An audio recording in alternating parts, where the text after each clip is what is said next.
Good evening, everybody, and welcome to Carving It Up Live right here on Twitter, as well as the Carving It Up YouTube channel and the Gryd Network YouTube channel. As always, I'm Bryson Carver. This is going to be a fun show tonight. We've got a special guest coming on the show. His name is Dalton Brown. He's the newest member of the Gryd Network. Very excited to have him on. We have and I know some of the guys are watching right now. We have a Gryd group chat on WhatsApp, and I got to admit, this Dalton Brown he likes to challenge people when it comes to their fandom of certain teams, I must say. And he's getting, of course, he's getting backing from Barry and so the guys. It's okay, though. We're going to have him on the show. We're going to have a great discussion about college football, about the NFL. It's going to be fun. He'll probably take shots at my Warriors. I'm about to take a big shot at his Los Angeles Lakers in the opening segment. So I'm very, very excited for this show today. Also, into today's show. So the NFL's been doing their top 100 every year, I think since 2011. The players vote on who's the 100 best players in the National Football League. And so, and by the way, I gotta admit, this list has to be one of the worst that I've ever seen, with all due respect to the players. I mean, Trevor Lawrence at 96th. Are you kidding me? That's we'll try and look past that. I've talked about that enough on the show. Putting Justin Fields above him and having having certain guys above others. It's very confusing. But I'll give my top 10.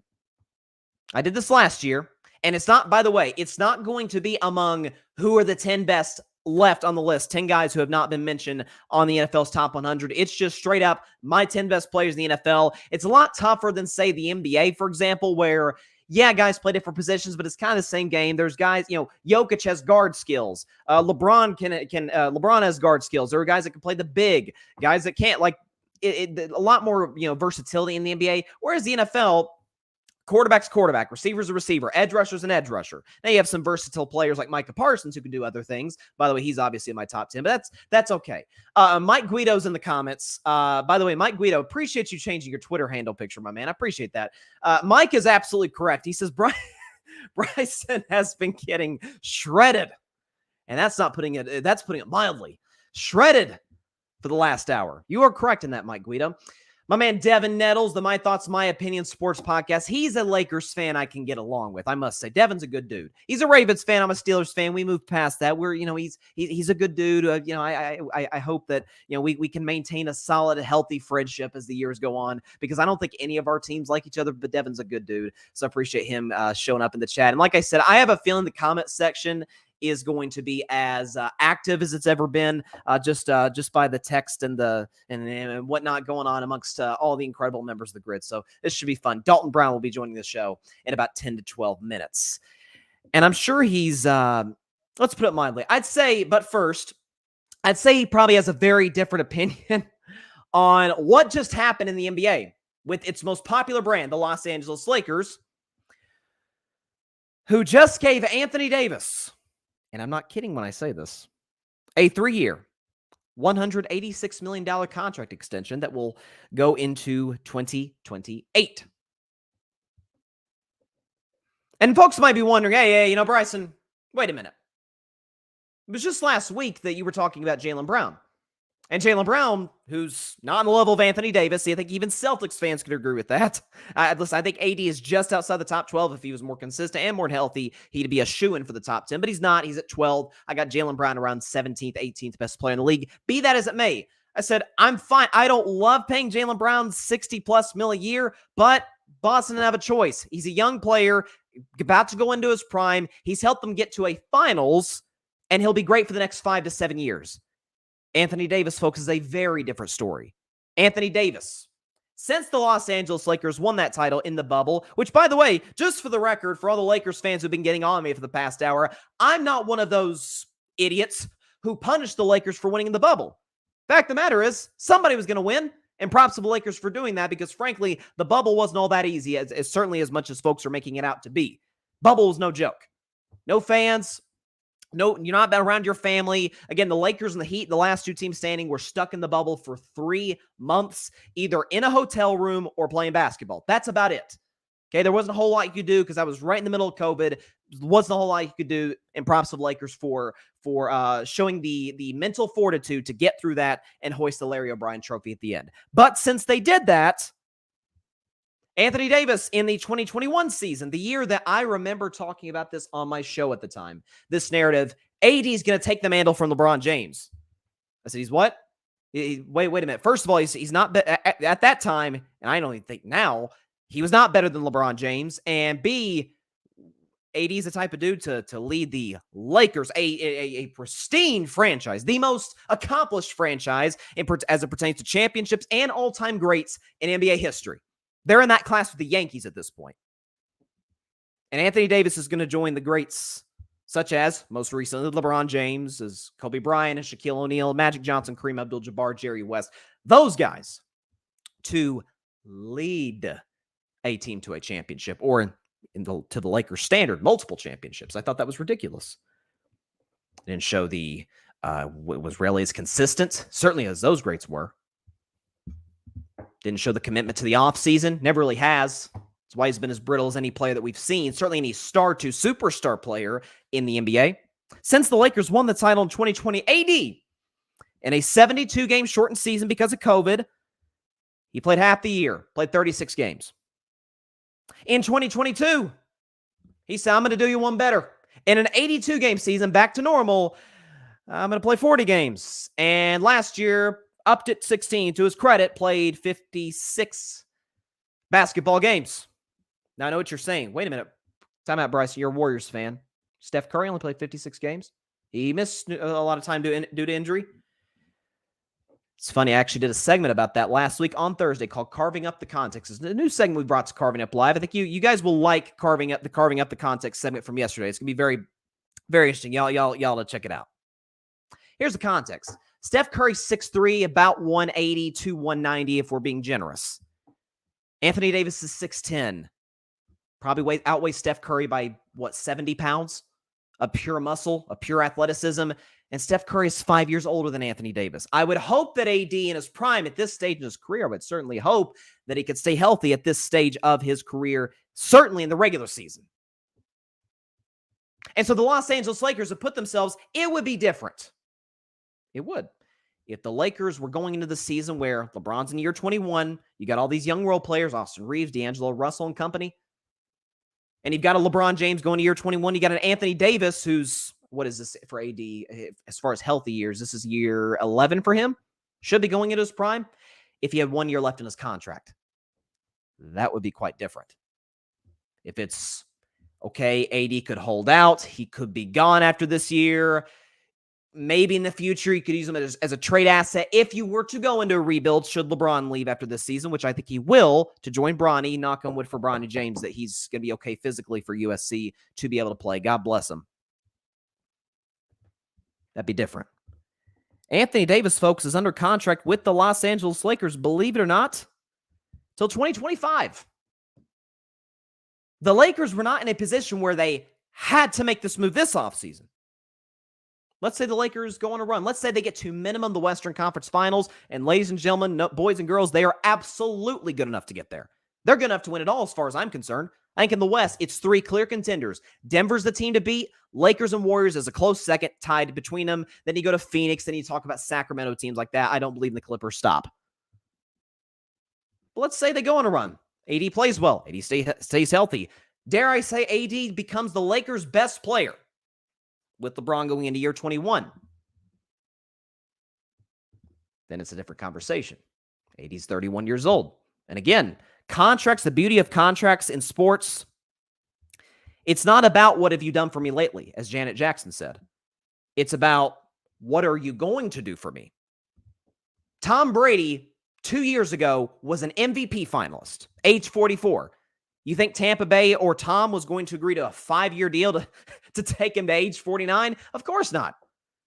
Again, longevity matters in sports. Looking to the future matters in sports. Trying to win now? The Lakers should do that. That's why they were aggressive as they were in free agency. And I thought they had an A free agency. Would have given them an A+ if they had, decided to let D'Lo walk. They decided to bring him back. Be that as it may, they are absolutely a title contender. But now they're just going to go under the assumption, as they did in 2020, that we'll play this year, see what happens. Hopefully we win the championship. But Bron probably leaves and goes and plays with Bronny. Again, knock on wood, assuming Bronny is healthy. And then it's Anthony Davis and Austin Reeves and D'Angelo Russell. That sounds like a 6 or 7 seed at best in the Western Conference. Sacramento's getting better. Golden State, with Steph still smack dab in the middle of his prime, is probably going to be around for the next couple of years. You talk about a team like the Denver Nuggets led by Nikola Jokic, they're going to be an issue moving forward. Jamal Murray just getting better. You tell me the Lakers compete with that? For real? I think worst case scenario, if you're the Lakers, Bron leaves, trade AD with 1 year left in his contract. That'd have been a beautiful, beautiful move. Then you go into a full rebuild. You clear up some cap space for future stars to come in, future stars that are more committed to basketball and healthier, and you try and draft well. For the record, the Lakers actually did a great job drafting in the 2010s when they were really struggling. They brought in good guys that turned out to be solid players. Julius Randle, again, D'Angelo Russell, Jordan Clarkson, Brandon Ingram. I love Brandon Ingram. They could do that, develop them, bring in stars. Instead, they decided to ride a train until the wheels literally go off the tracks. I hate this move for the Lakers, and I think they're in a position where this could cost them potentially the next 5 years of their future. They'll be good this year. Don't get me wrong. They'll be a title contender this year. If they win the title, won't shock me in the slightest. I hope it doesn't happen, but it won't shock me in the slightest. But after that, then it becomes a different conversation. Let's see. It looks like we have a comment here from John Rivera. John Rivera, Fan Perspective Podcast. What's up, John? He says, need a star locked in. Then it doesn't work out if you have a star to trade for picks, win-win. Again, I would agree with you, John, if he was not under contract beyond this upcoming season. But he is. You didn't have to sign this contract now. You could have waited till next year. And now Anthony Davis, for the time being, at least going into next season, not this year, but next year, will be the highest paid player in all of basketball. Second highest or second highest paid in the Jaylen Brown discussion. Is that exactly a recipe for winning a championship as he becomes more fragile, less committed to basketball? Okay. Knock yourselves out, Lakers. Yeah, knock yourselves out. This is not exactly the dude you want to be signing long-term, but hey, like I said, when you become a bit, again, by the way, just for the record, Jokic isn't going anywhere. As long as Jokic is running Denver, regardless how many championships they win or if he wins any more MVPs, Golden State will be gone by that point in terms of contention. Sacramento, we'll see. It's going to be Jokic versus AD for a lot of first-round, second-round series to come. Yeah, I think we've seen how that's worked out in the past Western Conference Finals. It didn't go so well for AD as it did for really any center in the NBA. Props to Jokic for winning this most recent championship. Okay, I've been really looking forward to doing this, to having this next guest on the show. He is the newest member of the Gryd Network. I think you guys are really going to like this dude. I have yet to speak in person to him, so y'all are getting to meet him as I am getting to meet him really for the first time here. Would you please welcome the newest member of the Gryd Network? If we can get the intro music to play, newest member of the Gryd Network, would you please welcome to Carving Up Live,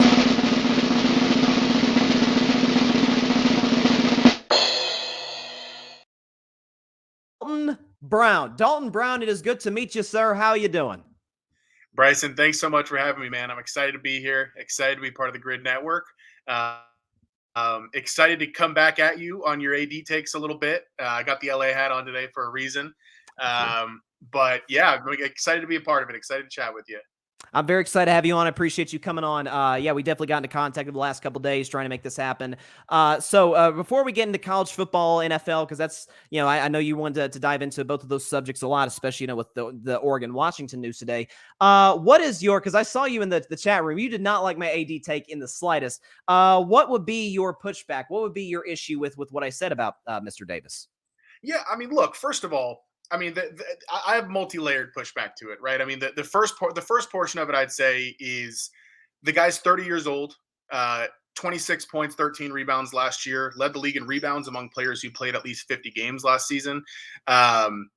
He's also played more regular season games over the last 4 years than Steph Curry, who he's 5 years younger than. The idea that he is this aging player who is always hurt, isn't motivated, I can understand some of the injury argument, right? Like, AD certainly missed more than his share of games due to injury. But this idea that because of that, he's unmotivated and going to get less motivated with age, I think is a personal shot at the guy that's probably a bit beyond what's necessary, probably a bit beyond what's accurate. Last 4 years, AD 194 games played, Steph 188. AD in the playoffs against your Warriors, which he knocked out. You're quick to get on them for getting knocked out by the Nuggets. Not so quick to get on the fact that they knocked out your Warriors. 21 and a half points, 14 and a half rebounds in that series against the Warriors. Led both teams in rebounds in all 4 wins that the Lakers had in that series to knock out your Warriors. Number 2 in player impact estimate out of all players in the playoffs behind Jokic. Led all players in the playoffs in both blocks and rebounds per game. Number 3 of all playoff players in offensive rating per game. This is a guy who performed at the highest level when it was needed. He was a huge part of getting the Lakers to where they got last season. Played just as many games as Steph Curry, even just last season. So my question to you is, what team in the league wouldn't want to lock down Anthony Davis to a max contract? That's the other thing, right? We act as if his contract number is outlandish. These max contracts get bigger every year. So is the argument that he's not a max player? I guess that's what I want to hear. I'm not saying he's not a max player now. I'm talking about in the future. And by the way, again, I don't think the Lakers had to make this decision this year. I think they could have waited a year from now when their future would be a lot more murky in terms of how long LeBron's going to be there. What does AD give you this year in terms of games played? And real quick to your Steph Curry point, it's something I talked about earlier. I would hope that AD, given his physical makeup, would be able to sustain longer stretches played of basketball than Steph, given that he's 5 years younger and a significantly, fair to say, larger basketball player. So I think you absolutely make some fair points. And he had a great playoff run. He was kind of up and down the Memphis series, played excellent against Golden State, really took advantage of our lack of size, and was, again, kind of up and down. I call him, you become accustomed to this term that I'm going to use. Our guy Barry Grant Jr. Hates when I say this, but I call him Coin Flip Davis because one night he could be, if the coin flips on heads, man, he could be awesome. If it flips on tails, it could be a little bit of an issue. It could be a little bit of a different story. So I think with AD, it's a matter of, and again, you mentioned the commitment to the offseason. I remember vividly, Dalton, last year doing a story on my show where the season for the Lakers, they obviously missed the playoffs, so their season ended in April, and he hadn't touched a basketball until like June or July. So that, again, I'm not saying the guy doesn't work hard at all, but is the commitment there to the level of a LeBron, of a Steph, or of a KD? I think it's a bit of like a pot shot to go at the guy's commitment, just saying, oh, he didn't pick up a basketball for a little while. There are a lot of reasons where that could be the case, a lot that are health related, both on and off the court, right? I think there's a lot that could go into that. I think questioning one of the best players in the world's commitment to basketball is a bridge too far. I think it's fair to point out the fact that he's been injured. It's fair to point out the fact that those injuries make extending a guy until he's 34 years old questionable. I can understand where you're coming from with that. I just don't know, like, what's the alternative here, right? This is a guy who, when he's healthy, is one of the top 10 players in the NBA. I would hope you would agree with that. Sure, absolutely, absolutely. So when he's healthy, he's one of the top 10 players in the NBA. We don't have any real way we can count on to quantify, is a player going to be healthy, to predict whether a player is going to be healthy, right? So, like, what team in the league, if they have this guy, is not saying, hey, let's not go into next summer with question marks. Let's not lock this guy down. If he's a top 10 player in the league, that's a guy you want to build around, whether LeBron's there beyond next year or not. I guess for me, I think most teams in the league, if they had the opportunity to say, hey, we've got a top 10 player in our building already who we know wants to be here, and we're going to offer him the max, which is what he's going to get anywhere. Why would you not offer the max? I guess I don't view the Lakers as a historically desperate franchise, and when they're in a situation where, like I said in my opening segment, if Anthony Davis is in a position where this is the last year of his contract, different story. You have to lock him up long term. But this is a decision you could have waited till a year from now, depending on how this season went. Again, in terms of his health, in terms of his consistency. Forget the regular season, but certainly in the postseason, which, again, like I said, played solid, played really solid in the playoffs. So I think this is a franchise that has historically had some of the best leaders, I think, in the NBA. I think Magic Johnson's close to the top of that list, Kobe Bryant, and most recently LeBron James. I have a hard time seeing a scenario in which Anthony Davis is the best player, not even the best player, the driving force, the leader behind a team winning the championship. Again, I give the 2019 Raptors as an example. Kawhi was obviously by a mile the best player on that team. He was not the leader. I think you could talk about Kyle Lowry and Serge Ibaka, Marc Gasol, guys like that.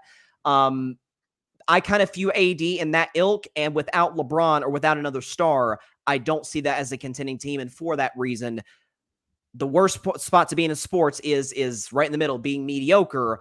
Why not build for the future? Because the Lakers are not exactly a team that we worry about them attracting free agents in the future. Yeah, but I think the point you just made speaks to why you make this move now, right? If Okay. LeBron leaves, that frees up money to do just that, right? That frees up money to attract free agents.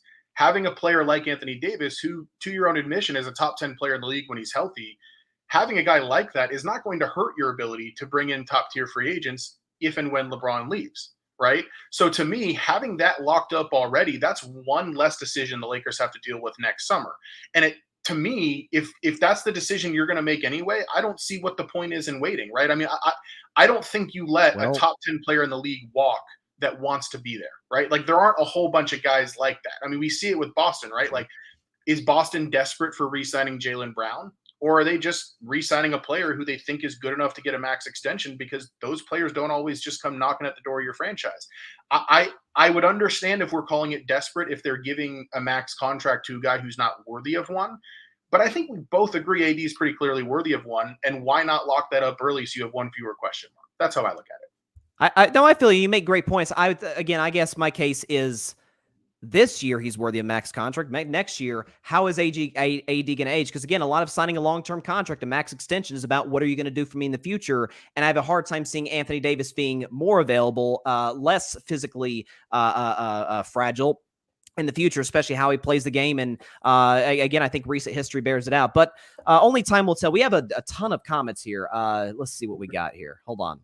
Yeah. So we got, of course, our guy Barry's coming to defend the new guy on his first day here at the Gryd. But, I respect that. Barry says, you are extremely, in all caps, extremely wrong on this, Bryson. They can still trade AD, but you cannot lose the asset for nothing. However, I respect nothing less from a privileged Warriors fan. Well, I mean, it isn't like the Lakers have had their share of success over the course of the last, forever in the NBA.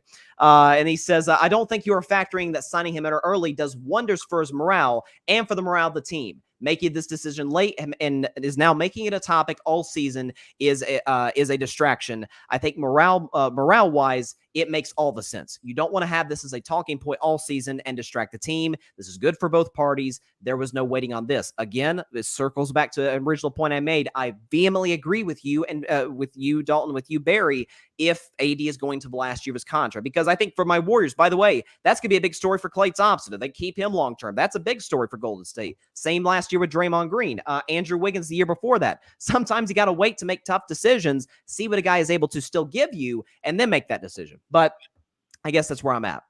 Yeah, it's just for me, injuries are always possible. And I think trying, to me, the idea that he's going to automatically be more likely to be hurt at 31 or 32 as opposed to 29 or 30, that's kind of where I think I'd push back there. I think to me, the guy runs the risk of getting injured every time he goes on the court, just like anybody else. He gets older every day he stays in the league, just like anybody else.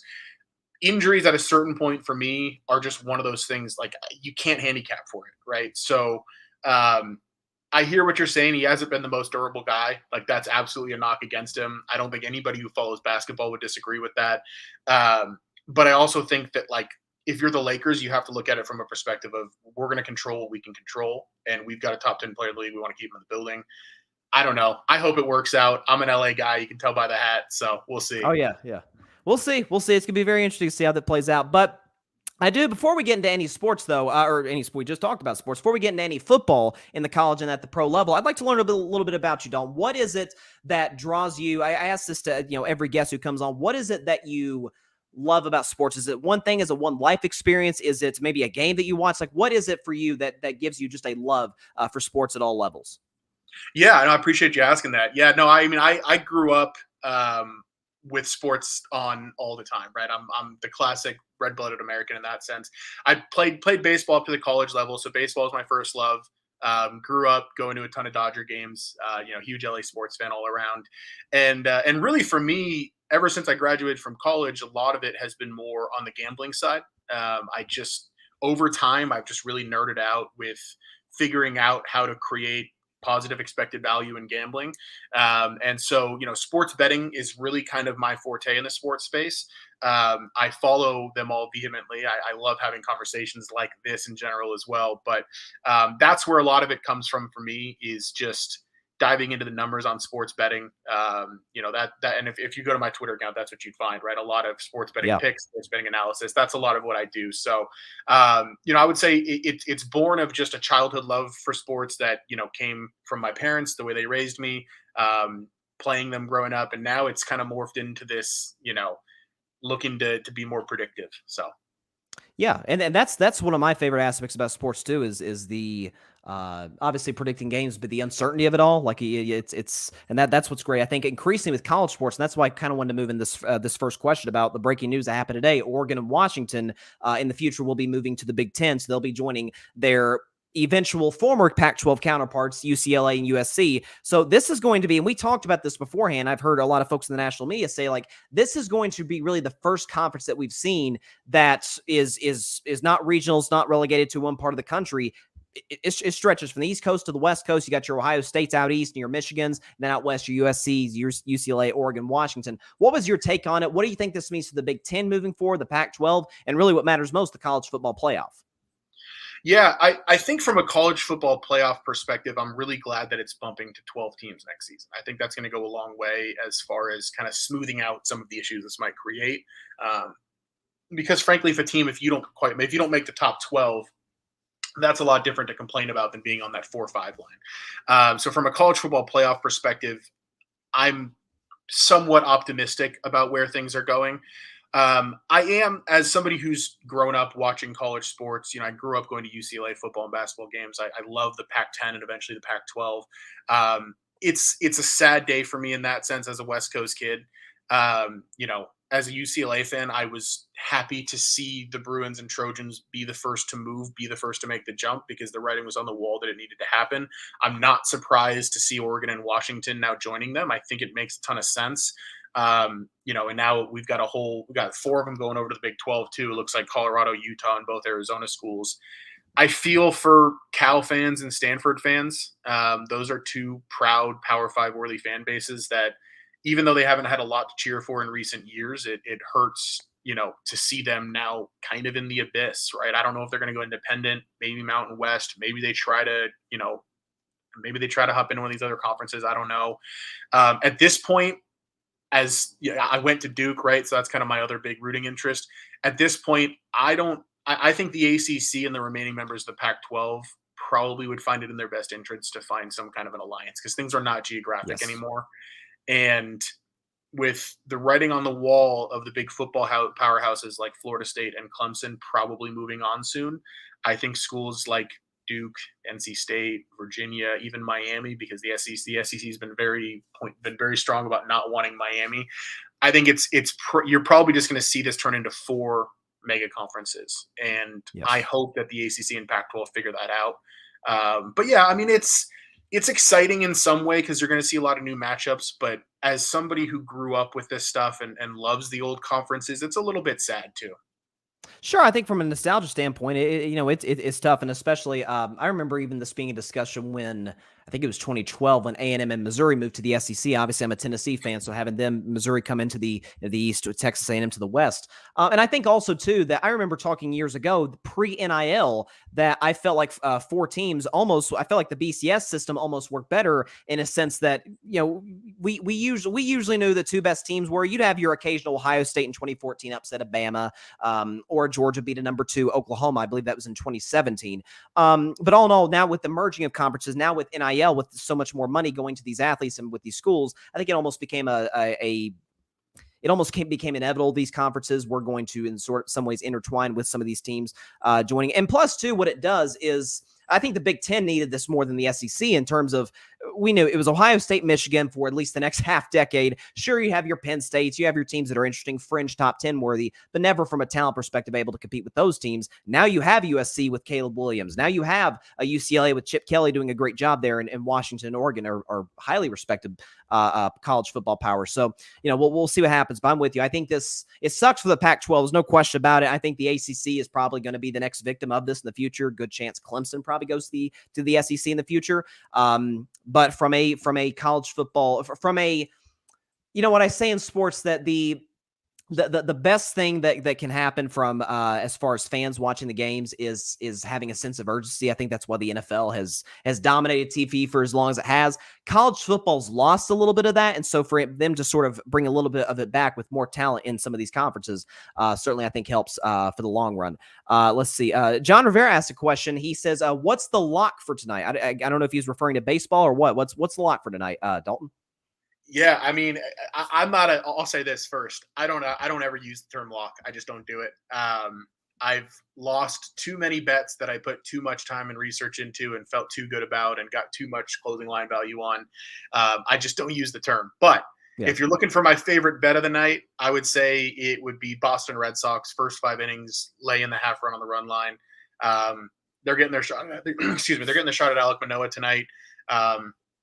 If you watch baseball, I don't have to tell you why it's a good idea to fade him with how he's pitched this year. And James Paxton's been excellent. So pitching mismatch there. You can get Red Sox laying the half run the first 5, I think around -120. I haven't looked in a little bit, but that's probably my favorite for tonight.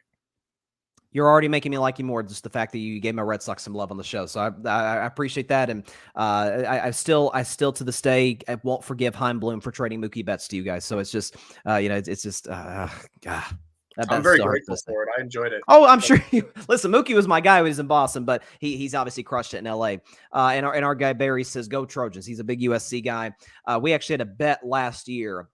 You need to go check it out. Where we bet that I bet the USC would not make the playoff. He bet that they would, and they obviously came up just short, losing to Utah in the Pac-12 title game. And he had to come on my show. Him being a big New York guy and speaking in a strong Southern accent. Me being from Tennessee, that was quite enjoyable to see. So that was definitely fun.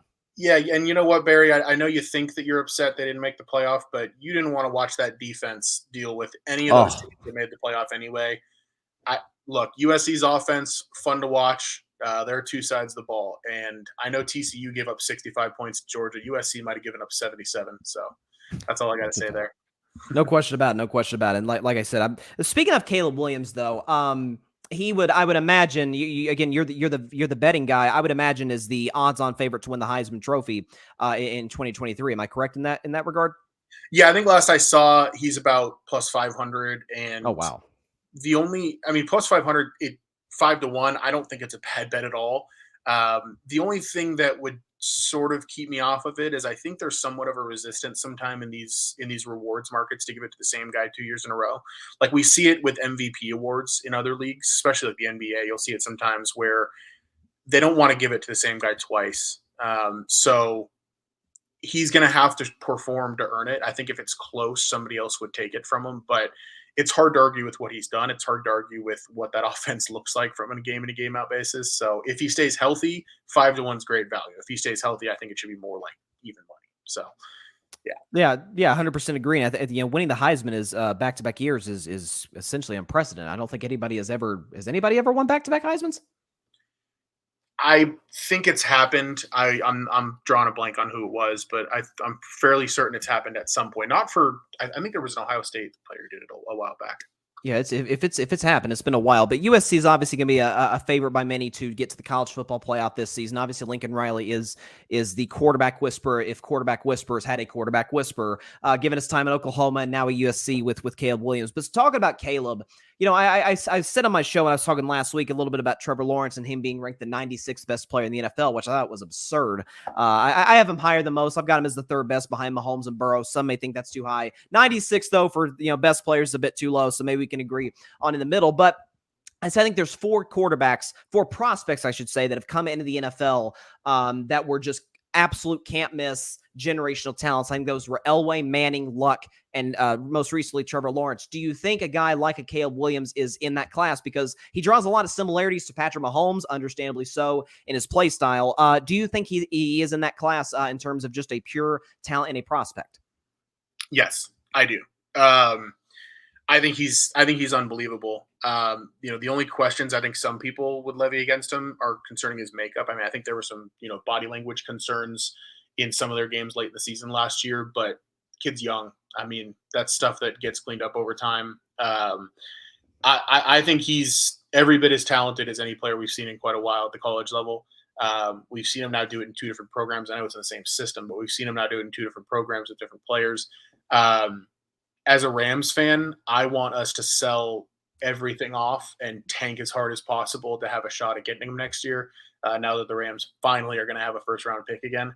But no, I think he's the real deal. On Trevor Lawrence, look, 96. I'd have to look at the list. I'll say this. I think it depends on like whether we're measuring raw value.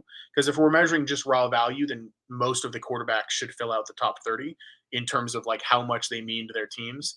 Sure. If we're just meaning in terms of like how good are you against your peers at your position, then I can kind of see that as reasonable. Third best quarterback in the league. I'm not there yet, but I think he's rising quickly. Yeah, and I did a segment on Trevor Lawrence, last week, and I was talking about it, and I said, since week 9, he's arguably been the second to third best quarterback in all of football. I'll just put the numbers up real quick right here. 7-2, completes almost 70% of his passes, about 250 yards a game, 15-2 touchdown interception ratio is incredible. Passer rating close to 105, and a pro football focus rating of 90, just a step below Burrow and Mahomes. So I think over the past half season, and I think that shows the truly great players that when defensive coordinators get more film on you, you actually get better. And that's when we kind of measure some of the generational talents in this league. But I'm with you. I think Caleb Williams is a can't miss prospect. I'm crossing my fingers he ends up with an NFC team. Obviously, that would include your Rams. Because right now, as we sit here today, I'm a big Dak Prescott guy. He's the second best quarterback in the NFC today. If he went to the AFC, he'd be what, 8th? Obviously, I think it's Hurts and Dak at this point, but AFC's loaded with great quarterbacks. The NFC could sure use one. My guess is it's probably Arizona, which I know you don't want to hear as a Rams fan, but if the NFC West gets them, especially with the Niners being for right now the class of the division, that'd be very interesting. We have a couple comments here. Patrick Brown of the Gryd Network. He says, I'm a Florida State fan, and the thought of us being the SEC worries me. I have a feeling they'll put us in the West with Bama, LSU, A&M, and Auburn. We shall see. Well, look, Florida State's on trending upwards. I think could they challenge Clemson for the ACC this year, Dalton? Oh, absolutely. I agree. Jordan Travis, they bring back a ton of talent. They absolutely went nuts in the transfer portal. I think in the Action Network transfer portal rankings, I think I saw Clemson was like outside the top 100. Wow. So I get that the transfer portal is just a small part of team building. Clemson is doing things a little bit more traditionally.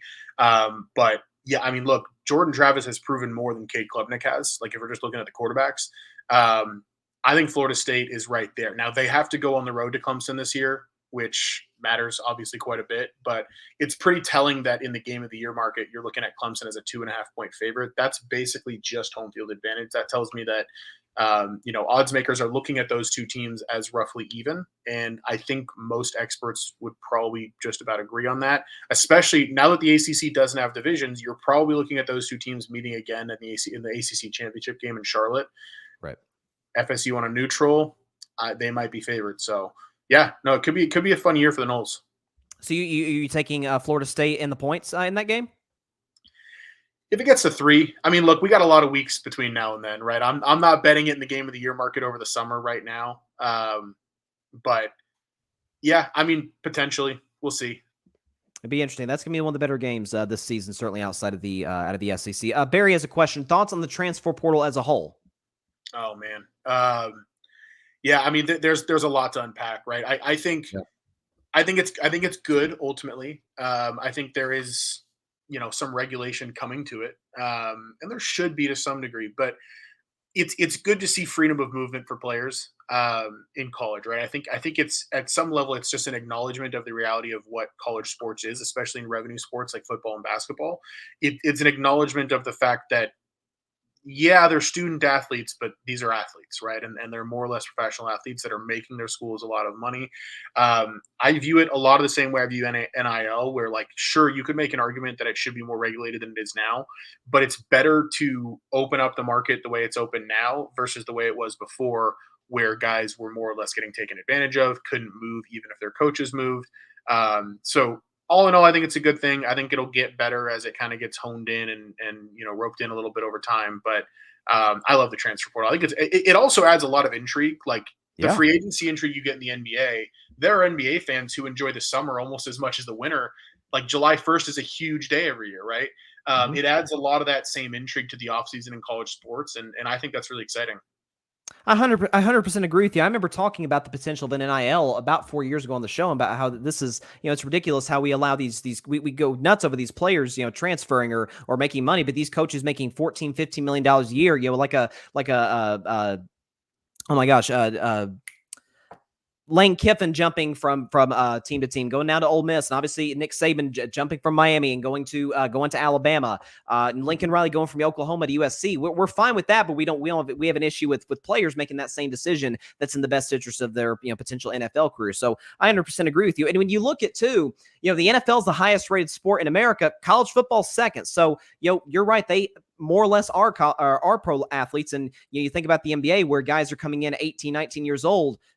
College football players can't enter the draft until they're minimum 21, 22. Obviously they got to play 3 years. And so that's, it's kind of a similar thought process. Yeah. And I think conference realignment really sort of draws attention to that too. I mean, think about the decisions that are being made where Oregon is now going to be playing in a conference with Rutgers. And we're arguing that flying the women's volleyball team at Oregon cross country to play at Rutgers for a midweek game on a Tuesday, and yet we're still going to tout this student athlete term and talk about how they're students first. Thank you. Come on, you know what I mean? Let's get real about why we're having coast to coast conferences now. Absolutely. Listen, it's all about the bottom line. Money speaks, and I don't think we put enough attention on that. Now, so a team that is absolutely in the national title discussion, I think might as well. I'm close to putting as a shoe-in, as long as everything goes right for the college football playoff, is Michigan. Well, they obviously were dealt a tough blow with Jim Harbaugh being suspended 4 games for recruiting violation.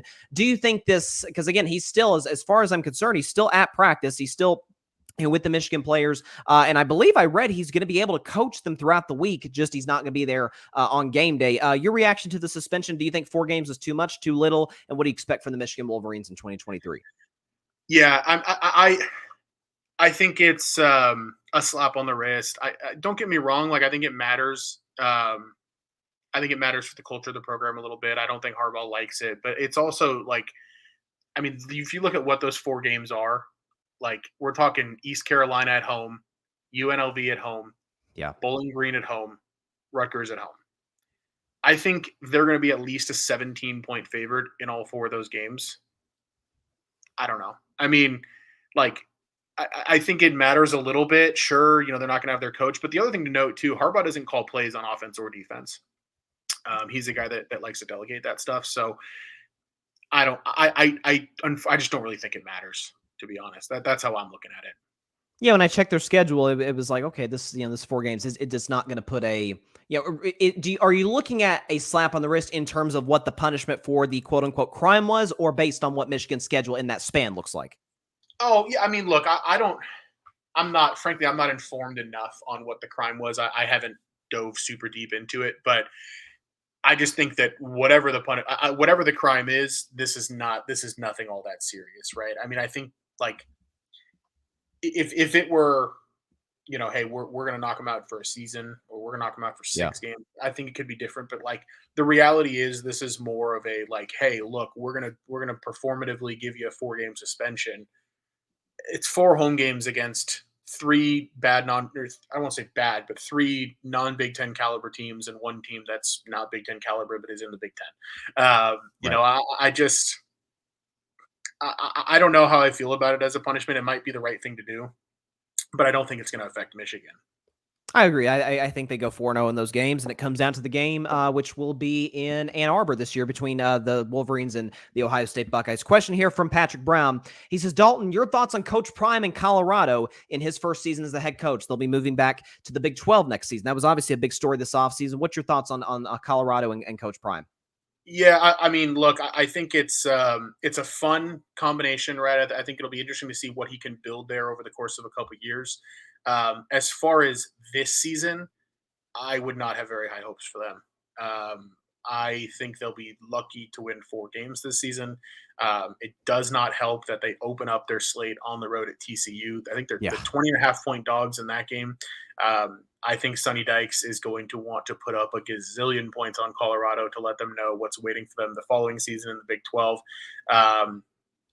I think it's exciting for that program. I think I think it could really start to bear results maybe next season or the season after. If you're expecting them to all of a sudden be like this awesome team this season, I wouldn't. I think they're going to be pretty bad.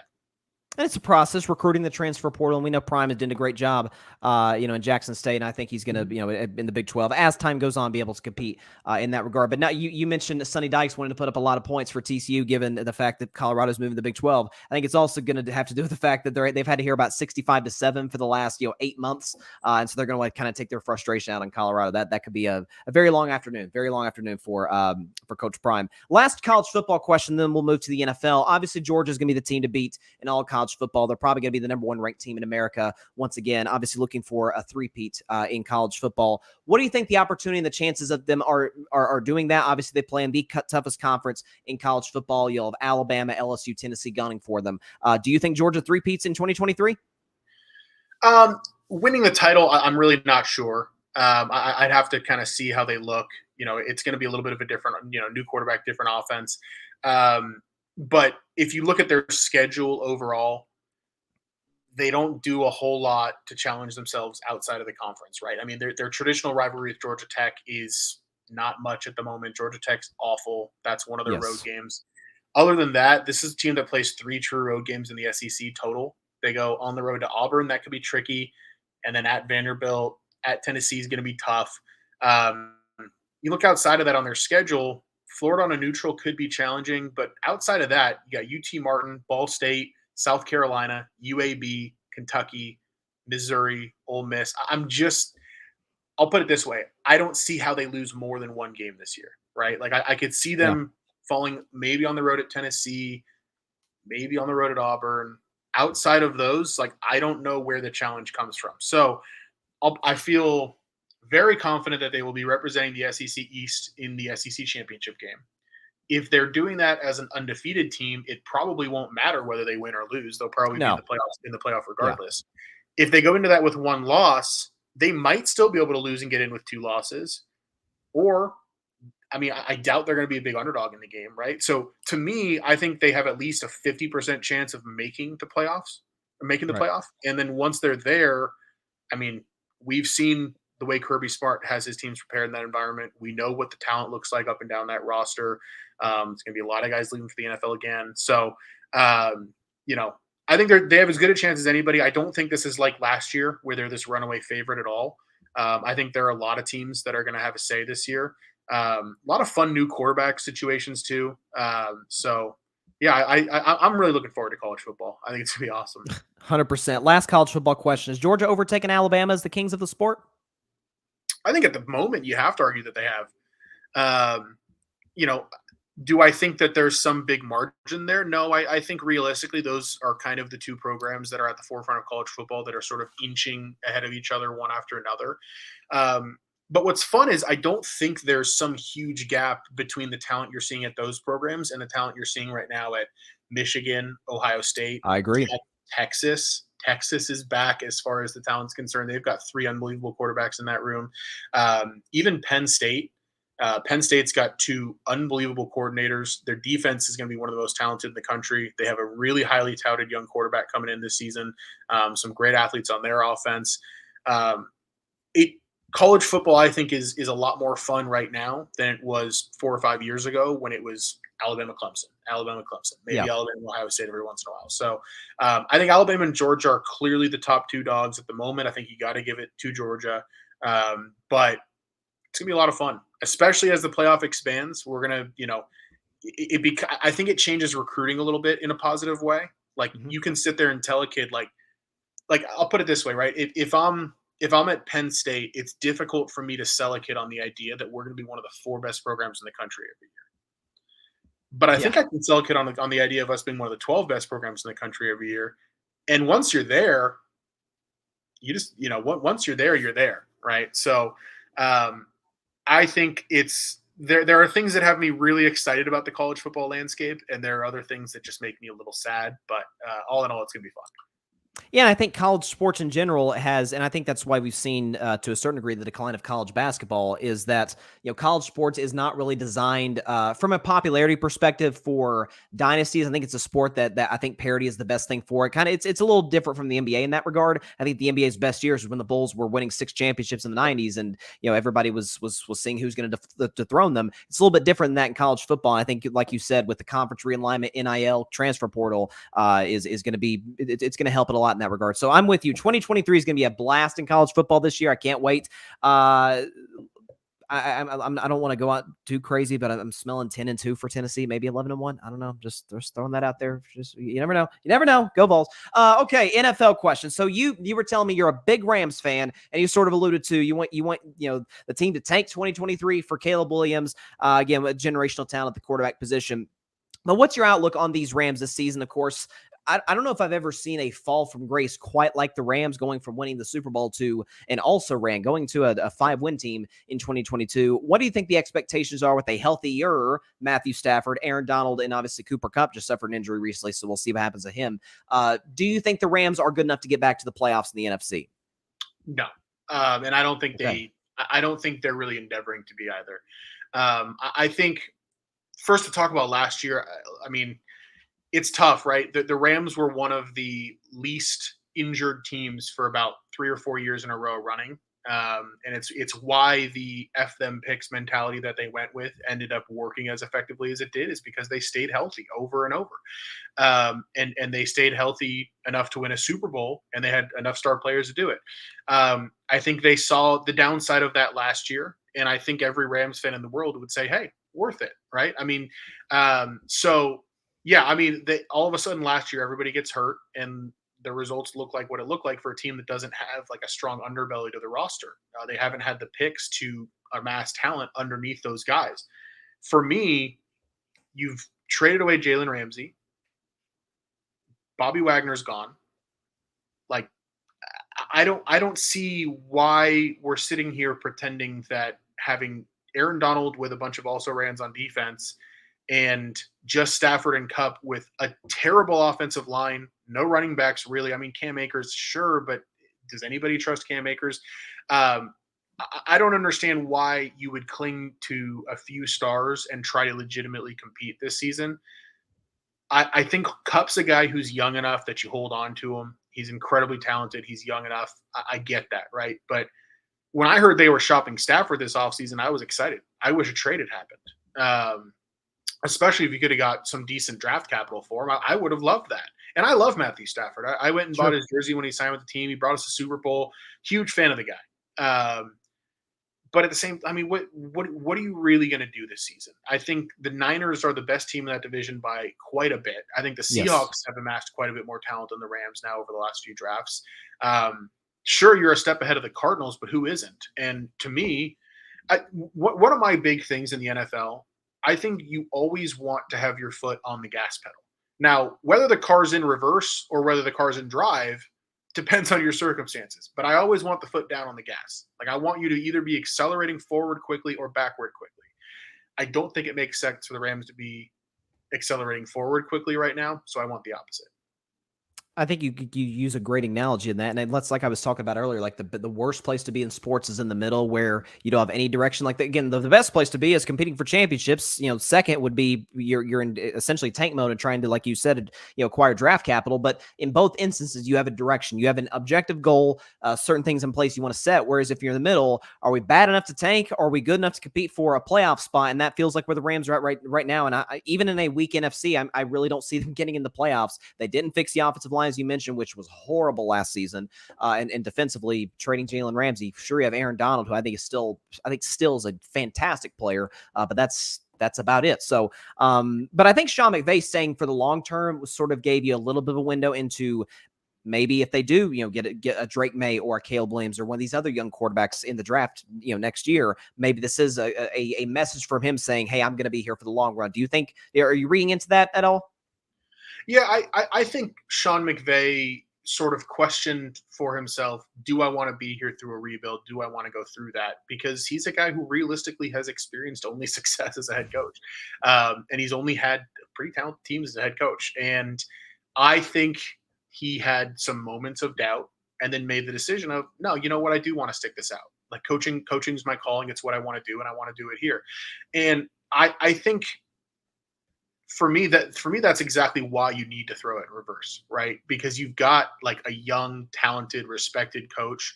A lot of teams don't have that, right? Like a lot of teams, like that's the thing. The Rams have advantages from their starting point when they go into the tank. Players want to live in LA.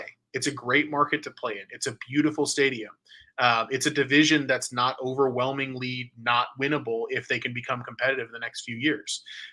So I think there are enough advantages built in with being the LA Rams that if I'm ownership, I don't think it's that difficult to sell Sean McVay on the idea that like, hey, like we got to take a step back to take a step forward. But once we do, we know you're the guy. And oh, by the way, go watch some Caleb Williams tape. Go watch some Drake May tape. There's some incredible talent there. And the way I look at drafting in the NFL, and maybe I'm a little too much of an extremist about it, but the way I look at it is you need to just keep drafting quarterbacks till you hit. Like, because I agree. Until Yes. you figure that out, like figuring out other things is not going to solve the quarterback position. And until you have the quarterback position solved, like having a great defense can get you to 8 and 9. But if you don't have a quarterback, it doesn't matter. So I'm almost of the opinion that like you go draft a quarterback in 2024, you play them, you see how they look. You go draft another one in 2025 if you're not satisfied, and you just keep doing it until you hit. And then once you hit, well, you've been drafting over that time. You've been amassing other young talent in other positions. You've been shedding payroll, and that to me that's how you build, right? Because we both know that to win a Super Bowl, the vast majority of the time, you need a talented quarterback that is on a rookie deal. Yeah. Yeah. It's become that way. Yes. Yeah, and I think with coaches too, I think you could apply that as well. And the fact that, a team within your division, the 49ers, just kept hiring coaches until they found Kyle Shanahan. They found their guy. By the way, the Cardinals, it looks like they're going to, that exact strategy you're talking about, it looks like they're going to do it for a third go around. They tried with Josh Rosen. It was a disaster. They bring in Kyler. It looks like it's going to work. Then there's some injury concerns. There's some attitude concerns. So it looks like they're going to be in the quarterback market a year from now. I think there's a chance they could, I'm honest to God, go 0-17. I think they're that bad of a football team. I think Buda Baker's just about the only elite level player that they still have there, but we'll see with them. But I think you make a great case. And Barry's in the comments. He says QB is the currency in the NFL. Draft him every year. Somebody will pan out and have trade value if you can't retain him. 100% agree. And again, if you don't have an elite play at the quarterback position, you have absolutely no chance to win the Super Bowl in this day and age. So especially with the way the rules have changed, I've talked about this with running backs. I've got a lot of pushback on it, but I don't think you pay running backs for that reason. But I think we pretty much agree in that regard. So okay, so some gambling advice. So NFL season's fast approaching. We're about a month away. Obviously, we had the Hall of Fame game last night. It's my first time almost an hour in mentioning that.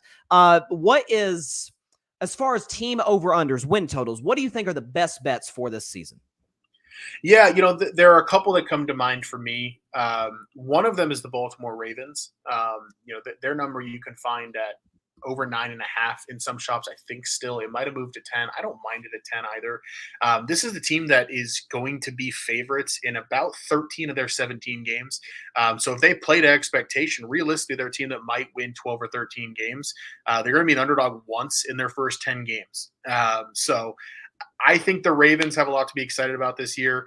Obviously, the big risk is, can Lamar stay on the field? Can he stay healthy? But I think they're changing their offense a bit, right? They're going with this a little bit more of an up-tempo, passing-oriented offense with Monken.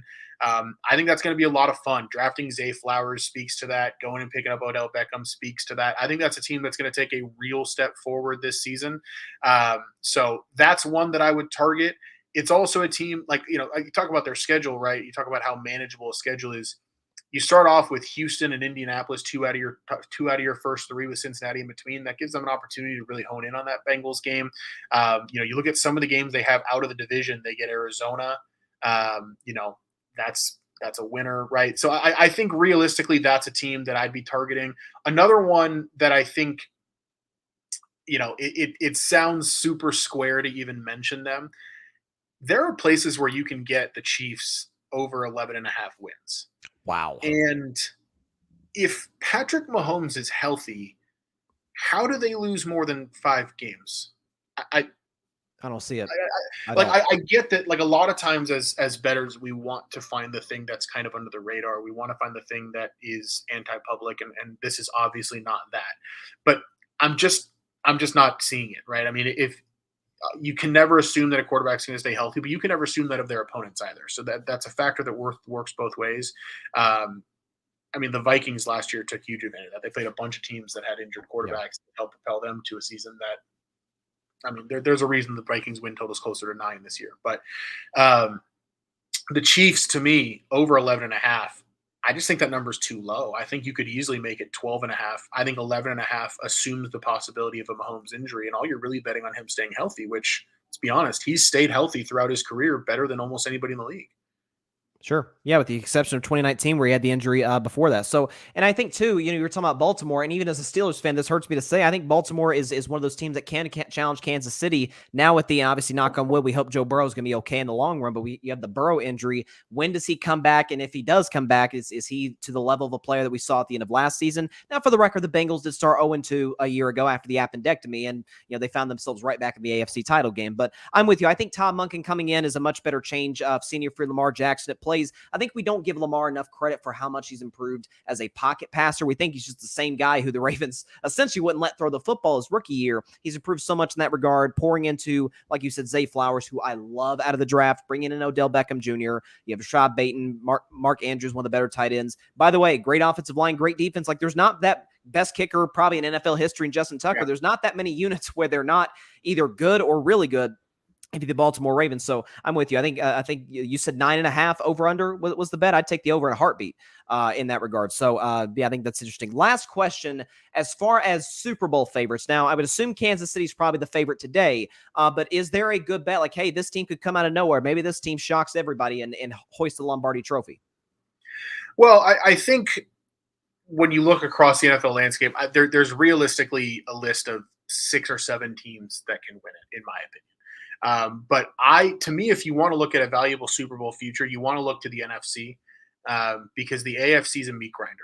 I mean, on one side of the bracket, you've got Kansas City, you've got Buffalo, you've got Cincinnati. Those are, for my money, those are the 3 best quarterbacks in the NFL. Now you've got Aaron Rodgers over on that side too. Who knows if Sean Payton turns the Broncos into something. The Ravens are obviously going to be a factor. So I think there's a lot of talent on that side. So when I think about who do I want for a Super Bowl future, I think, okay, well, who has the easiest path to get there? I think the 49ers, and I'd have to look at what the 49ers number looks like, but I have a feeling it's going to be a lot less expensive than it is to bet on, like, the Eagles, for example. I think the 49ers are probably a heck of a bet right now. A lot of people are down on them because there's a lot of questions at quarterback. And I say this as a Rams fan and as somebody who, as an LA native, I got no love for the Bay. I don't like the Bay. And I really don't like the San Francisco 49ers. But this is not about who I'm a fan of. This is a system offensively that can work with almost any quarterback. We just saw Mr. Irrelevant come in there and have success. Sam Darnold is talented. Sam Darnold, sure. maybe that's where it clicks for him. We still don't know what Trey Lance is going to look like if he's given the keys, and Brock Purdy, it seems, will be healthy. I think Shanahan's got a lot of options there. Obviously, the offensive playmakers are insane. The defense remains incredible. And they get to play in the NFC West, one of the easiest divisions in the NFL this season. So to me, you're looking at, like, realistically, it's just, hey, can they beat the Eagles in a playoff game? That's going to be a revenge factor type game if it happens. Maybe the Niners end up getting to host it because they have an easier schedule. I don't know. So that's where I would look. I'd have to look at what the number actually is there. But I think you can get north of 8 to 10 to 1, 8 to 1, 10 to 1, somewhere in that range. I think that's worth a look. Absolutely, and I think the fact that I've talked about it all offseason, that it does feel like a collision course between San Francisco and Philadelphia. I've had the hot take all offseason. I think Detroit might actually kind of sneak into the NFC title game. I'm not saying they're going to get to the Super Bowl, but maybe they end up against a Philly or a San Francisco.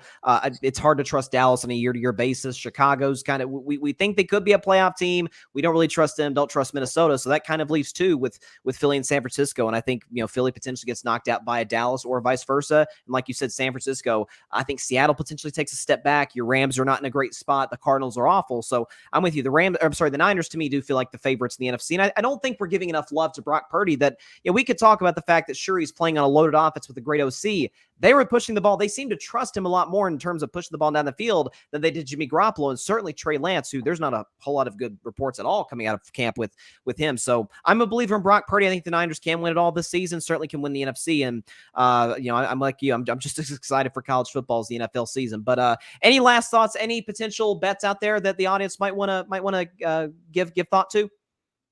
Not a whole lot as far as other bets. I'm really right where you are, where it's just a ton of excitement, right? I mean, I find myself counting down the days till I get to hear 7 hours of commercial-free football on a Sunday. Yes. That waking up, watching College Game Day on a cool fall morning. That's one thing for me. I live in Kentucky now. Growing up in LA. Oh, yeah. Growing up in LA, September, October, you're still looking at 90-degree days. Especially the area that I was from. I love that now I live in a part of the country where I wake up in late October and it's 38 degrees and breezy and the leaves are falling off. There's nothing like the fall. There's nothing like waking up and watching football. I just can't wait, man. I'm excited. So close. We're that close. Like it's gonna be fun. Dalton Brown, newest member of the Gryd Network. It was a pleasure to have you on the show. We're definitely gonna have to do it again, and looking forward to seeing the amazing things you're able to do at this network. Appreciate it. Thanks so much. I'm excited to be a part of it. Yes, sir. That was Dalton Brown, again, newest member of the Gryd Network. Had an absolute blast with him, and I'm totally with him on some of those bets. I think I'm with him. I think Baltimore's probably the best bet this season. Remember the fact that Lamar got hurt at the beginning of December, that game against the Denver Broncos, and then you move Baltimore obviously struggles greatly offensively, but they're able to get to 10 wins. They get to that game against Cincinnati, and they're a botched quarterback sneak away from potentially beating Cincinnati. Now that's a division game. We understand there's a lot more familiarity, a lot better chance of an upset. By the way, I think you have potential. There was one upset that I was going to throw out there as potential. Now it doesn't sound that crazy with the Burrow injury, but I thought Cleveland was a potential kind of upset alert type of team for Cincinnati in that week one, especially considering that Cincinnati did lose to the Steelers last year in week one. So, we'll see, but this NFL season is going to be an absolute blast, and definitely props to Dalton. Did a great job on the show, and looking forward to having him on the show in the future. So the NFL has been doing this list, the top 100 players in 2023. They do this list every year. It's voted on by the players. And so they talk about the 100 best players. And so obviously, Tom Brady's going to be on there. He's retired. By the way, Jonathan Taylor, listen, I know Jonathan Taylor didn't play a whole lot of games last year. The fact that man didn't make the top 100 is a bit much. Listen, just a couple of years ago, he was the best running back in football. He had a monster year with the Indianapolis Colts and is in that discussion with Derrick Henry, with Christian McCaffrey as some of the best backs in the league. So, we'll see how that plays out. I know the Colts are going to be much more of a run-first offense now with a rookie quarterback or Gardner Minshew. So I think Jonathan Taylor is absolutely one of the 100 best in the National Football League. But we have 10 left, and just for the record, if I have the 10 available here, hang on. Okay, so the 10 best players left in the top 100 players in 2023. So you're talking about Patrick Mahomes, you're talking about Burrow, Jefferson, TJ Watt, Micah Parsons, Travis Kelce, Tyreek Hill, like some of the best players in the sport still available on the list. So I'm going to do my top 10. I did this a year ago, and football's a lot more difficult than basketball in terms of how do you judge the best players in the sport because they play such different positions, offense, defense. The value, obviously, as Dalton mentioned, at the quarterback position is so far greater than any other position, but I still got to rank them. The players do. I might as well. So if we can get the background music going on right here to start this top 10 list, my top 10 list for 2023. We will start with number 10 on the list. It is the cheetah himself. It is Tyreek Hill. Tyreek Hill, to me, is the 10th best player in the National Football League. I think he is one of the more electric players that we've ever seen in the history of the NFL. You talk about a guy who had all that success in Kansas City. Remember, he started as a punt returner there. Mahomes comes in. He becomes this incredible deep threat. Obviously, had a monster year that Mahomes had the 50-touchdown year. Was still among the best, if not the best receiver in all football when Mahomes was there. But The Chiefs didn't want to pay him. He's traded to Miami, and we're thinking, okay, he'll still be good. He's still Tyreek Hill. He can still run by any DB in the National Football League. But Tua isn't a vertical downfield throw, certainly to the level that Mahomes is. And Tyreek Hill had well over 1,000 yards this past year. Was one of the best receivers in the NFL, top 3 minimum in the league, and I don't see him slowing down, hypothetically speaking and literally speaking, anytime soon. No pun intended there for the cheat. I think Tyreek Hill is due for a monster 2023 season as he's had really since he came into the NFL. He is my 10th best player in football. At number 9, a guy who was ranked way too low. I tweeted this the other day. Way too low on the top 100. No, it's not Trevor Lawrence. It is another guy in the AFC, though, just on the other side of the ball, Myles Garrett. How the players could watch the games and say, oh, Myles Garrett is the 20th. They had him at 20, folks, as the 20th best player in the NFL. Folks, every single year that he has been in the NFL except for one, and he was drafted number 1 overall in 2017, he has had double-digit sacks every single season, again, with the exception, I believe, this was of 2018. And again, even the year, remember when he whacked Mason Rudolph over the head with the helmet, that scary moment at the end of the Thursday night game? Yeah, he still double-digit sacks that season as well. He's one of the premier pass rushers, in the NFL. I actually, by the way, put him at number 9 because I'm like, okay, there's going to be a pass rusher in between Tyreek Hill and the next player on my list. I'm like, okay, which pass rusher should I choose? And it came down to Myles Garrett and to Nick Bosa. The deciding factor for me, with all due respect to Bosa, who's at number 11 on my list, I put Myles Garrett there for the simple reason. Denzel Ward's a great player. Myles Garrett's the guy that everybody's game planning for on a week-to-week basis. Nick Bosa is absolutely a factor, absolutely somebody that offensive coordinators are looking at on a week-to-week basis. They're also looking at Fred Warner. They're also looking at the Hufanga kid in the secondary. They're also looking at Dre Greenlaw. They're also looking at some of their other interior linemen, and obviously they've had some of the best defensive coordinators in football. Nick Bosa isn't the only matter of legit concern for OCs around the NFL. Myles Garrett is. So and again, it's more of a value thing. I think if Nick Bosa, left the Niners tomorrow, and I know there's a holdout situation going on there, the Niners would still be a fantastic defense. They're as loaded a team, loaded a defense as there is in the National Football League. If Myles Garrett leaves the Browns, God, what do they have at pass rush, especially now that they decided to let Jadeveon Clowney walk in free agency. So I've got Myles Garrett as the 9th best player in the NFL. At number 8, look, I know there's not a lot of stock in on this guy after this past year. And I know Dalton, our most recent guest, is maybe going to be like, really? Is he still on here? I put him on. It's Aaron Donald. I think Aaron Donald's still one of the premier pass rushers and interior linemen in the NFL. He is still as dominant as any player in football. Obviously, he had the injury-riddled 2022 season. Then again, which Ram player didn't? But he's going into year 10 for him. He's one of the greatest defensive players of all time. I decided I had him at number 3. Number 3 all time on my all-time defensive players list. I've got Lawrence Taylor, LT at number 1, still the last player on the defensive side of the football to win MVP. And I have Primetime himself at number 2, the greatest corner in the history of the game, bar none. And I have Aaron Donald 3. He is, regardless of what's on the offensive side of the ball, regardless of whether the Rams are trailing in games and he's got to be, a run stopper, or if they're leading and he's got to be a pass rusher, he can do it all. Folks, just a few years ago, he almost broke Strahan's sack record as a freaking defensive tackle. He's not coming off the edge like a Bosa, like a Myles Garrett, or like a TJ Watt. No, he's coming the inside, on the interior. We're only 18 months removed from that Super Bowl against Cincinnati, in which he literally in the second half took the game over by himself. Rams were down double digits. Props their offense for scoring points when they needed to, but that comeback does not happen if Aaron Donald doesn't make the plays that he does on defense. Of course, he makes that last play at the end of the Super Bowl. Again, we're just 365 days removed from him being considered the best player in all of football. I feel like 8 is a fair spot for him. Didn't play great last year, was injured last year. There's been some retirement questions and concerns in that regard. I'm not just going to throw him out and say, oh, he's done. He's still a great player. I think he's going to have a big year, regardless of how good the Rams are. Because, look, the Rams have had some bad years in the past, pre-Sean McVay, and Aaron Donald was just as productive. So, I've got Aaron Donald as the 8th best player in the league. At number 7, an offensive lineman. It is Trent Williams. Trent Williams, the best left tackle in the NFL, the best offensive lineman in the NFL. He's at my number 7 spot in the National Football League. He is still as dominant a player at his position as we've seen in a while. Here's this fun stat. This is from last season, okay? Trent Williams played 871 snaps a year ago.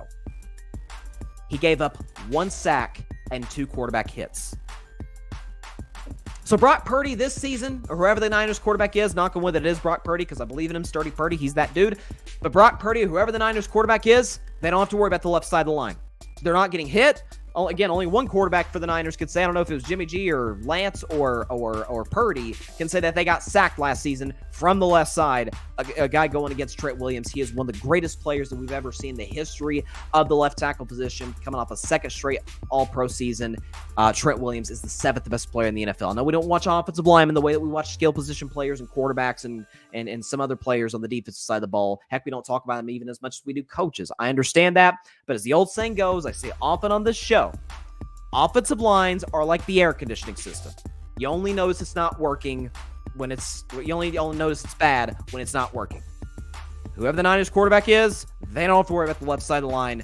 You talk about a guy in Trent Williams who's a future Hall of Famer, no question about it. To the number 6 player, a Super Bowl champion, 2-time Super Bowl champion. It is the guy who's in the discussion to be one of the greatest tight ends, if not the greatest tight end in the history of the game. It is Travis Kelce. Mahomes' number 1, Mahomes' best friend, Jason Kelce's brother. They got a great podcast that's available anywhere you listen. Travis Kelce is one of the more entertaining players in the league and is one of the best players in the league at number 6 on my top 10. He is... It doesn't make sense, and some of the best defensive coordinators can't figure this out. How is he always open? And even a season ago, you talk about a Tyreek Hill who was great absent Kansas City. How about a Travis Kelce that was great absent Tyreek Hill? Who was Kansas City's number 1 receiver? It was Mecole Hardman. Then he got hurt. They thought it'd be Sky Moore. He didn't come on really until the Super Bowl. I mean, it was a lot of guys out there. It was Valdez-Scantling. It was Juju for a while. But you always rely on 87 to get open, to stay healthy. By the way, he's improved drastically as a blocker in the NFL. He's putting himself in that discussion with the Shannon Sharps of the world and the Gronks of the world and the Gonzalez's of the world as arguably the greatest tight end in the NFL history. His postseason numbers are off the charts for his career in Kansas City. Travis Kelce, the 6th best player in the National Football League. He is spectacular. Now we're moving into the top 5. And at the 5 spot, the best player on the Dallas Cowboys, it is Micah Parsons. Y'all really thought I was going to say Dak Prescott there, didn't you? No, I'm objective. I'm not delusional. Micah Parsons, the 5th best player in all football, probably the most versatile defensive player in the NFL. He can rush the passer. He can go into coverage. He can rush on the interior. He can do it all. He's one of the fastest players in the NFL. I believe he beat Tyreek Hill in a freaking foot race a year ago at the Pro Bowl. And again, he's going into year 3. Like, that's the scary part. You see what he's been able to do his first 2 years in with Dan Quinn, who's one of the better DCs in the NFL, with all the Cowboys players the Cowboys have on a talent perspective on the defensive line. What's Micah Parsons going to do this year? Year 3, again, he's talked a lot. He's a big talker. He talks about the Cowboys are going to do something this season. Well, he's going to have a lot to do with that if they are to go anywhere this year in regards to whether or not they finally can get to an NFC title game. Micah Parsons is a special, special player, unanimous Rookie of the Year a year ago, Defensive Rookie of the Year, 2 years ago, and then last year had another spectacular season. Really helped that team when Dak was out. The defense was playing unbelievable. Micah Parsons was at the center of that. He is a spectacular talent. I remember I was on my man Ryan Flowers' draft show in 2021, and all the Cowboys fans were like, man, we got to get Patrick Surtain, who, for the record, has been a great player in Denver. It's not like that would have been a bad pick, but the Broncos take Surtain, and all the Cowboys fans like, oh my God. I said, there's this kid out of Penn State. Go back and check the film. I said, there's this kid out of Penn State, Parsons. I think you'll like him. And they take him, and Parsons has become, in my opinion, to this point, the 5th best player in all football. At number 4, it's my man for the Pittsburgh Steelers, the best pass rusher in football. It's TJ Watt. 2 years ago, folks, he tied Michael Strahan's sack record, albeit in a 17-game season. Played all 17, so props him for being durable. Tied Michael Strahan's single-season sack record. Also, a year ago, we talk about Kenny Pickett was the Steelers' best quarterback last year, certainly over the likes of Mitchell Trubisky. But when TJ Watt was healthy and Kenny Pickett was quarterback, the Pittsburgh Steelers were 7-1. So he's incredibly valuable. It's kind of similar to Parsons in that he's one of those defensive players that can single-handedly take over the game and almost win you a game regardless of how the offense is playing. He's the best pass rusher in all football. He's a spectacular talent, 20 sack per game guy when he's healthy. Again, the Steelers have had a history of great pass rushers, great defensive players as a whole, and TJ Watt is certainly adding himself to that list. He's arguably getting into a position where he might be better than his brother. And JJ Watt was a different beast. TJ Watt might be better. long term. Maybe not in the short condensed span that JJ was, but TJ, he's different. He's different. Cannot wait to watch this season for my Steelers. At number 3, the best receiver in all football. Yeah, I said it. Respect to Devontae Adams and Tyreek Hill. Folks, it's Justin Jefferson. The dude is that guy. The dude is that guy. Kirk Cousins is a very, very good quarterback. He's just outside the top 10 for me. He's like at that number 12 spot. Kirk's good. Kirk's really good.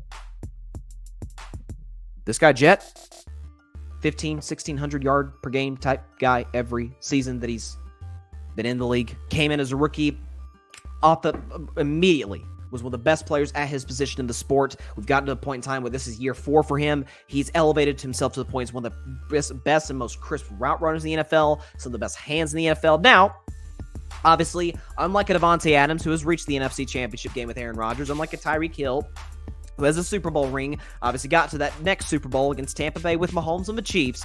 He has yet to see postseason success, but I don't know, aside from George Pickens of the Steelers and Odell, I don't know if there's a player in the NFL, a receiver in the NFL rather, that could have made a catch like he made against the Buffalo Bills a season ago. It's 4th and 18, if I'm not mistaken. Kirk Cousins just heaves a prayer up in the air. Justin Jefferson is as tightly, what even pass interference, was as tightly covered as you could possibly get, and reaches behind his head, catches the ball, pins it to the defender, hangs on with one hand, and survives the ground and makes the catch. That's the type of player that he is. He's one of the best talents at the wide receiver position that we've seen. Justin Jefferson's that dude. In my opinion, he's the 3rd best player in the NFL. At number 2, it is the guy who has taken the old nickname of Joe Montana, Joe Cool. Well, the modern day Joe Cool is Joe Burrow, who to me is the 2nd best quarterback in the NFL. I think his talent, his success since he's come to the league kind of speaks for itself. Certainly is one of the more subtle, one of the more quiet leaders in the NFL. But you talk about a guy who took over a Bengals team, a Bengals organization which had not seen a playoff victory since George Bush was president, and not the second Bush. It had been 25, 30 years since the Bengals had last won a playoff game. And here comes old Joe. Rookie season cut short due to injury. But comes back year 2. Actually won comeback player of the year. Should have went to Dak Prescott. That's neither here nor there. Joe Burrow won comeback player of the year. Led the Bengals to a Super Bowl despite having a horrendous offensive line. Bringing in his buddy Jamar Chase from LSU, T. Higgins. We can talk about all the receivers we want. Bengals have had some great receivers in the past. They've had good offensive line in the past. They've had good defenses in the past. They've had solid coaches in the past. They've never had a guy at that position to be that great.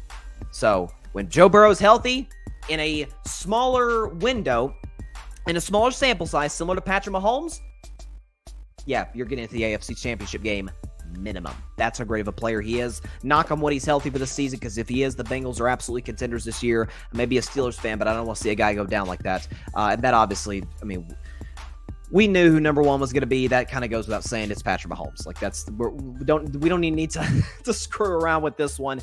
He's had the greatest 5-year start to a career that we've ever seen from any quarterback, including Tom Brady. We could talk about Brady going 3 out of his first 4 seasons in the NFL with a Super Bowl, but year 2 as a starter, Tom Brady missed the playoffs. Mahomes year 1, MVP, AFC title game, lost to Brady. Year 2, won the Super Bowl against San Francisco. Year 3, lost to Brady in the Super Bowl. Year 4, lost the AFC title game. Year 5, won the MVP, won the Super Bowl.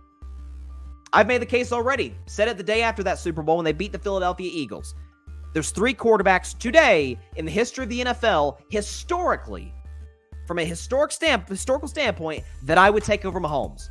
Brady, Montana, Manning. That's it. Mahomes is 1 Super Bowl away from passing my guy. I love Peyton. He's a Tennessee Vol for life. I love Peyton Manning.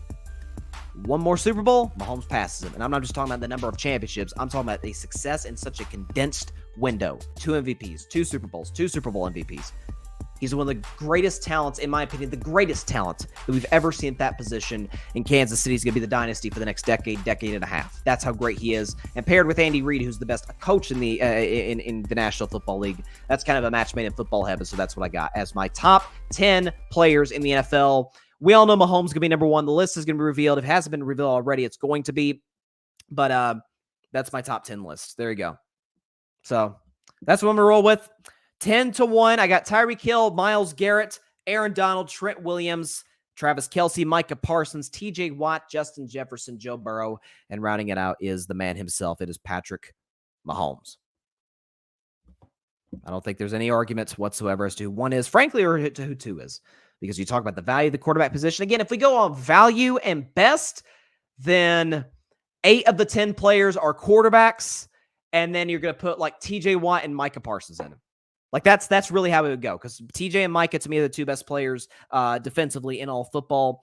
That's what we got. So last thing before we get out of here. So talking about the Cowboys, they've had a holdout situation regarding probably the second best player on their team, Zach Martin, who has been seeking a new contract, which why he hasn't gotten one is unbeknownst to me. He's still a great player. He's as durable as any player at his position in football. He's been an All-Pro 6 times. Jerry, pay this dude. He's a future Hall of Famer. He's durable. He's great. You need him. Your offensive line ain't that great without him. Pay him. But this says a report, according to Calvin Watkins, All-Pro Zach Martin, All-Pro guard Zach Martin has been fined over $500K during his holdout away from the team's training camp. Martin, 32, is being fined $50,000 per day for his unexcused absences from the team while he seeks a new contract. There have been no contract extension talks between Martin's agent and the Cowboys front office, per Watkins. Okay. You knock yourself out, New England. New England. I'm looking at a New England picture of Matthew Judon, who also wants a new contract. By the way, okay, so Judon. So Judon looks like they have agreed to us a little, redoing of his contract. So props to him. But Dallas, if you want to mess around and not have one of the best players in the sport, the second best player in your team around, okay, and knock yourself out. That's why you haven't won a Super Bowl in almost 30 years. So that is all the time we have for today's show. Big shout out to Dalton Brown for joining the show, the newest member of the Gryd Network. Did a spectacular job. We'll have him on the show as many times as he's free to come on, gives great gambling advice. Disagree with him adamantly on the Anthony Davis trade, but that's okay. Listen, he's a Lakers fan. I'm a Warriors fan. We're going to duke it out in 2024 for the Western Conference, and then who knows, maybe Denver gets both of us, but we'll see what happens. But he did a fabulous job on the show. Looking forward to collabing with him in the future on the Gryd. And that is all the time we have for today's show. Thank you to everybody for stopping by. Be sure to catch Carving Up Live on Monday at 6 p.m. Eastern, 3 p.m. Pacific time, right here on Twitter, as well as the Carving It Up YouTube channel and the Gryd Network YouTube channel. And be sure to like, share, comment, and take 2 seconds out of your day. Hit that big red subscribe button. Helps the channel grow exponentially. And be sure, as I mentioned previously, to go subscribe to the Gryd Network. That is GRYD, the Gryd Podcast Network, right here on YouTube, as well as any and everywhere you get your favorite podcast, be it Apple Podcasts, Spotify, iHeartRadio, Google, any and everywhere you get your favorite podcast. We hope to have Dalton having his own podcast very, very soon on this network, or collab in some form or fashion. Definitely very, very excited to have him aboard. Have a great weekend, everybody. Please continue to stay safe out there. Please be sure to take care of your physical as well as your mental health. And please be sure to contact your local state representatives and senators to demand change for gun violence in America. Preseason is upon us. I didn't talk for a second about Jets-Browns because I didn't care. I watched the first 5 minutes, saw my man Cedric Tillman out of Tennessee make a catch. Cool. Turn the game off. It's preseason. I know it's football, but I want to see Kansas City, Detroit in week 1. We're that close, though. We're that close. A month and 3 days. Here we go. Have a great weekend, y'all. Please stay safe out there. God bless you all. Peace out. Go Balls. Thanks so much for watching the show on YouTube, and be sure to go click that big red subscribe button and check out the other clips and full shows from Carving It Up Live, as well as our other incredible content creators here on the Gryd Network.